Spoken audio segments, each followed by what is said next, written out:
আসসালামু আলাইকুম এভরিওয়ান। আপনাদের সাথে একটা দুঃখজনক কথা শেয়ার করি, সেটা হলো যে মসজিদে এসি যেন এক নতুন ফিতনার নাম।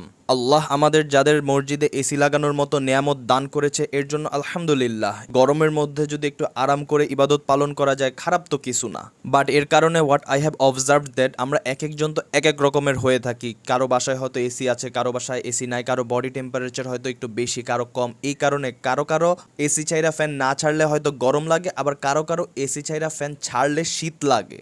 ওকে, দ্যাটস টোটালি ফাইন। এর কারণে এক একজনের ভিন্ন ভিন্ন চাওয়া হইতেই পারে। আমি চাইতাছি এসি অন থাকা অবস্থায় ফ্যান চলুক, আবার আরেকজন চাইতেই পারে যে এসি অন থাকা অবস্থায় ফ্যান না চলুক। কিন্তু দুঃখজনক ব্যাপার হচ্ছে এটা যে অনেকের যখন চাওয়াটা পূরণ হয় না তখন মসজিদে লিটারেলি অনেকে চিল্লাচিল্লি করে, ঝগড়া করে। ভাই, আপনাকে যদি এখন বাংলাদেশের প্রধানকে ডক্টর ইউনূসের বাসায় নিয়ে যায়া মাটিতে বসায়া এসি বাদ দেন, ফ্যানও না ছাড়ে, তবু তো আপনি চিল্লাচিল্লি করা তো দূরের কথা, আপনার গলার স্বর 20 ডেসিমেলের উপরে নিতেই ভয় পাবেন। কিন্তু আপনি আল্লাহের ঘরে এসি অন থাকা অবস্থায় ফ্যান চালু করা না করা নিয়ে হইতাছে চিল্লাচিল্লি করতাছেন, গলার স্বর উঁচু করতাছেন, বেয়াদবি করতাছেন মসজিদের সাথে। আস্তাগফিরুল্লাহ। তাই আমি রিকোয়েস্ট করতেছি আপনাদের সাথে, আপনাদের মধ্যে কেউ যদি এরকম কাজ কাম কইরা থাকেন অথবা এরকম মন মানসিকতার হয়ে থাকেন, তাহলে দয়া করে মসজিদের আদব রক্ষা করুন, তাহলে ইনশাল্লাহ আল্লাহ আপনাদেরকে পুরস্কৃত করবে।